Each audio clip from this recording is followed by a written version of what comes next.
Sa mga hindi pa nakakaalam, ito pala ang kasaysayan ni Bong Revilla. Samahan ninyo ako at kilalanin pa natin siya.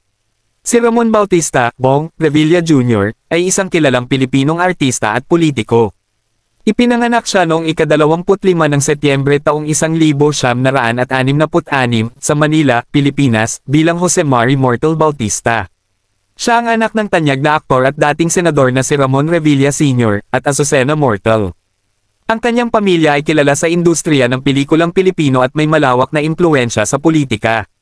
Maagang buhay at edukasyon. Nagtapos si Bong Revilla ng elementarya sa Jesus Good Shepherd School sa Imus, Cavite noong 1979 at ng mataas na paaralan sa Fairfax High School sa Los Angeles, California noong 1982. Sa kanyang kabataan, nagpakita siya ng interes sa sining ng pag-arte na nagbigay daan para sa kanyang matagumpay na karera bilang isang action star noong dekada 2080 at 2090. Karera sa sining. Bilang isang artista,